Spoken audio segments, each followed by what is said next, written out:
Assalamualaikum warahmatullahi wabarakatuh. Anak-anakku di kelas 3, bertemu lagi dengan Bu Indah pada pembelajaran jarak jauh hari ini. Bu Indah selalu berdoa semoga kalian selalu diberikan kesehatan oleh Allah Subhanahu wa Ta'ala dan selalu bersemangat dalam menerima pembelajaran. Baik anak-anak, sebelum memulai pembelajaran hari ini, mari kita berdoa menurut agama dan kepercayaan masing-masing. Berdoa mulai. Berdoa selesai. Sudah siap menerima pembelajaran hari ini? Baik, kalau begitu, simak baik-baik penjelasan yang akan Bu Indah sampaikan. Pada pekan lalu, kalian sudah menyimak penjelasan materi tentang pertumbuhan dan perkembangan pada hewan di subtema 3. Hari ini, di subtema 4, kalian akan menerima penjelasan tentang pertumbuhan dan perkembangan tumbuhan atau tanaman. Sebelumnya, Bu Indah akan memberitahukan tujuan pembelajaran kita hari ini, yaitu yang pertama, memahami pertumbuhan dan perkembangbiakan pada tumbuhan. Lalu yang kedua, menjelaskan perbedaan perkembangbiakan tumbuhan secara generatif dan vegetatif. Dan yang ketiga, mengidentifikasi berbagai macam bunga, terutama bunga nasional Indonesia. Pertumbuhan dan perkembangan tumbuhan atau tanaman. Tumbuhan bernapas menggunakan stomata dan lentisel. Tumbuhan bergerak karena ada rangsangan dari lingkungan sekitar. Tumbuhan memerlukan air, oksigen, karbon dioksida, dan zat hara untuk bertahan hidup. Selain itu, tumbuhan juga memerlukan cahaya matahari. Air dan zat hara didapatkan dari tanah. Oksigen dan karbon dioksida diperoleh dari udara. Tumbuhan dapat hidup di darat, contohnya pada tumbuhan apel, mangga, dan lain-lain. Tumbuhan dapat hidup di air, contohnya pada tumbuhan teratai, eceng gondok, dan juga tumbuhan dapat menempel pada tumbuhan lain, contohnya yaitu pada tumbuhan paku dan anggrek. Pertumbuhan dan perkembangbiakan tumbuhan atau tanaman. Tumbuhan juga mengalami pertumbuhan dan perkembangbiakan. Pertumbuhan tumbuhan ditandai dengan bertambahnya ukuran tumbuhan. Contohnya, batang tumbuhan bertambah besar dan tinggi, dan juga bertambah banyak. Perkembangan tumbuhan ditandai dengan bertambahnya kemampuan tumbuhan. Contohnya yaitu bertambahnya kemampuan tumbuhan untuk membuat makanan seiring bertambahnya jumlah daun, atau lainnya yaitu munculnya bunga setelah tumbuhan dewasa. Perkembangbiakan tumbuhan. Tumbuhan berkembang biak bertujuan untuk melestarikan jumlahnya. Perkembangbiakan tumbuhan dibagi menjadi dua, yaitu secara generatif dan secara vegetatif. Baik, kita akan bahas perkembangbiakan tumbuhan yang pertama, yaitu secara generatif. Perkembangbiakan secara generatif adalah perkembangbiakan tumbuhan dengan cara menanam biji atau melalui penyerbukan. Tumbuhan yang mengalami perkembangbiakan secara generatif biasanya pada tumbuhan apel, lalu pada tumbuhan mangga, dan pada tumbuhan semangka, dan juga pada tumbuhan lainnya. Proses perkembangbiakan pada semangka. Kalian lihat pada gambar, yaitu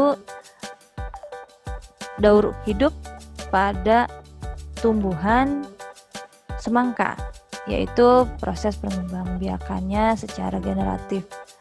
Kalian lihat di sini biji, lalu menjadi kecambah dan tumbuh tinggi, berbunga, lalu yang terakhir berbuah. Ini adalah proses perkembangbiakan secara generatif pada tumbuhan semangka. Perkembangbiakan tumbuhan yang kedua yaitu perkembangbiakan secara vegetatif.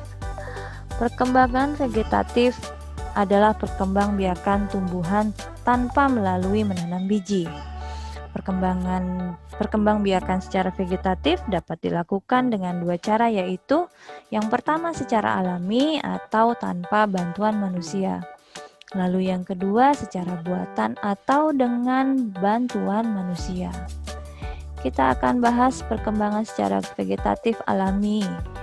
Vegetatif alami dapat dilakukan dengan cara tunas daun, umbi batang, umbi lapis, umbi akar, spora, dan yang terakhir adalah akar tinggal atau rizoma. Lalu, bagaimana dengan vegetatif buatan? Vegetatif buatan dapat dilakukan dengan cara yang pertama mencangkok, yang kedua stek batang, yang ketiga mengenten atau menyambung, yang keempat okulasi atau menempel, lalu yang kelima merunduk. Vegetatif alami yang pertama yaitu tunas. Tunas adalah tumbuhan baru atau anakannya. Nah, anakannya akan tumbuh dengan pohon induk. Contohnya pada tumbuhan nanas, bambu, pisang, dan lain-lain. Kalian bisa lihat pada gambar, yaitu pada contoh tumbuhan pisang. Kalian perhatikan tumbuhan anakannya atau tunas selalu tumbuh dekat dengan pohon induk. Kita lihat contoh yang kedua yaitu pada tumbuhan bambu. Kalian perhatikan lagi, ini adalah tumbuhan baru atau anakannya atau tunas. Nah, tunas ini selalu dekat dengan pohon induknya. Baik, contoh yang kedua adalah tunas daun. Tumbuhan yang mengalami tunas daun adalah cocor bebek. Tunas cocor bebek akan tumbuh di tepi daun. Kalian bisa lihat pada gambar. Nah, ini adalah tunas ya yang tumbuh di tepian daun pada tumbuhan cocor bebek. Nah, yang ketiga adalah vegetatif alami dengan umbi batang. Umbi batang adalah batang yang tumbuh dan berkembang di dalam tanah.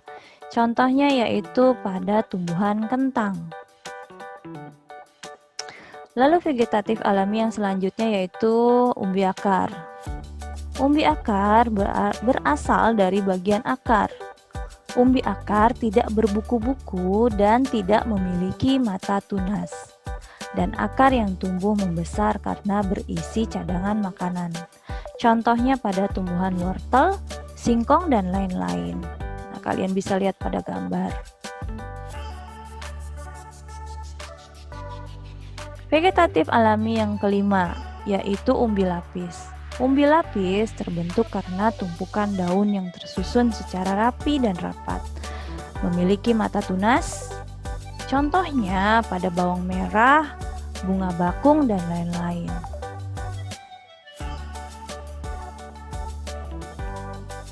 Contoh vegetatif alami yang keenam yaitu spora. Spora berbentuk biji, namun ukuran spora sangat kecil dan ringan. Spora pun menjadi mudah tertiup angin. Contohnya yaitu pada tumbuhan lumut dan paku-pakuan. Vegetatif alami yang terakhir adalah akar tinggal atau rizoma. Akar tinggal atau rizoma adalah batang yang seluruhnya berada dan tumbuh menjalar di permukaan tanah. Contohnya yaitu pada tumbuhan kunyit, jahe, lengkuas, temulawak, dan lain-lain. Ya. Lalu kita ke contoh vegetatif buatan atau dengan bantuan manusia. Yang pertama adalah mencangkok. Mencangkok adalah perkembangbiakan dengan cara mengupas kulit batang dan membungkusnya dengan tanah agar tumbuh akar pada bagian tersebut. Tumbuhan yang dicangkok harus memiliki batang kayu seperti pohon mangga, rambutan, nangka, dan lain-lain. Bisa kalian perhatikan pada gambar, yaitu langkah-langkah atau cara mencangkok pada pohon.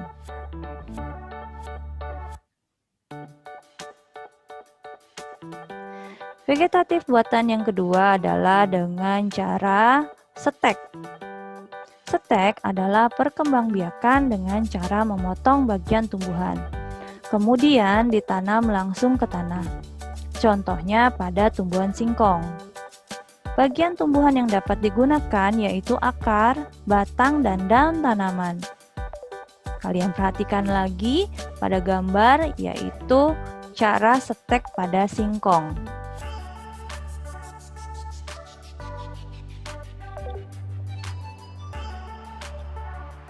Vegetatif buatan yang ketiga yaitu dengan cara menyambung atau mengenten. Menyambung atau mengenten adalah perkembangbiakan tanaman dengan cara menyambungkan dua batang tanaman yang sejenis. Contohnya pada pohon mangga, rambutan, dan lain-lain. Bisa dilihat pada gambar, ini adalah cara menyambung atau mengenten pada pohon mangga. Kalian perhatikan langkah-langkahnya.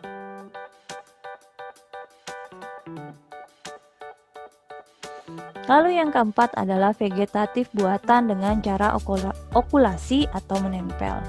Okulasi atau menempel adalah perkembangbiakan tanaman dengan cara menempelkan tunas baru pada batang lain tumbuhan yang sejenis. Contohnya pada pohon mangga, rambutan, dan lain-lain. Diperhatikan lagi cara okulasi atau menempel, langkah-langkahnya bisa lihat di gambar.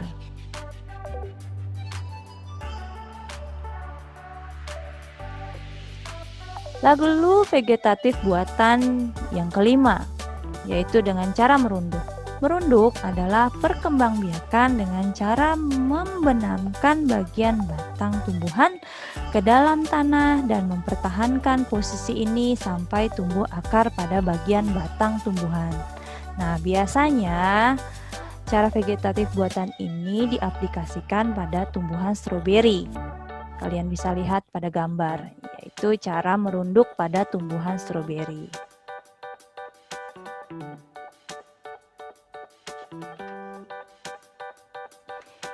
Ya, selanjutnya Winda akan menjelaskan tentang bunga nasional Indonesia. Bunga adalah bagian dari tumbuhan. Bunga diperlukan dalam proses perkembangbiakan sebagian tumbuhan. Ada banyak jenis bunga yang ada di sekitar kita. Mari kita fokuskan pada bunga nasional. Bunga nasional adalah bunga yang dapat mewakili karakteristik sebuah bangsa dan negara. Misalnya bunga tulip. Bunga tulip dikenal sebagai bunga negara Belanda. Lalu dengan bunga mawar lebih dikenal sebagai bunga negara Inggris. Bunga nasional Indonesia. Indonesia memiliki 3 bunga nasional. Sebutan lain untuk bunga di Indonesia adalah puspa. Bunga melati putih disebut dengan puspa bangsa. Bunga anggrek bulan disebut dengan puspa pesona. Lalu bunga Rafflesia arnoldi disebut dengan puspa langka. Nah, kalian bisa lihat pada gambar, ini adalah contoh bunga melati putih. Nah, disebut juga dengan tadi puspa bangsa. Lalu ada bunga anggrek bulan, disebut dengan puspa pesona. Dan yang terakhir adalah bunga Rafflesia arnoldi, disebut dengan puspa langka. Baik anak-anak, itulah penjelasan pertumbuhan dan perkembangbiakan pada tumbuhan dan bunga nasional Indonesia. Kesimpulannya, tumbuhan memiliki banyak manfaat bagi kehidupan manusia. Oleh karena itu, kita harus menjaga kelestarian tanaman. Merawat tumbuhan merupakan salah satu kegiatan menjaga alam dan wujud rasa syukur kita atas ciptaan Yang Maha Kuasa. Nah, dengan berakhirnya penjelasan Bu Indah tadi, berakhir pula materi kita hari ini, ya. Pembelajaran jarak jauh pada hari ini Bu Indah akhiri. Semoga apa yang sudah Bu Indah jelaskan dapat bermanfaat untuk kalian. Dan semoga anak-anakku memahami apa yang sudah Bu Indah jelaskan. Nah, Bu Indah ingatkan, setelah video pembelajaran ini, kalian kerjakan tugas yang sudah dikirimkan oleh Bapak Ibu Guru. Baik anak-anakku, selamat mengerjakan tugasnya dan tetap semangat walaupun belajar dari rumah. Wassalamualaikum warahmatullahi wabarakatuh.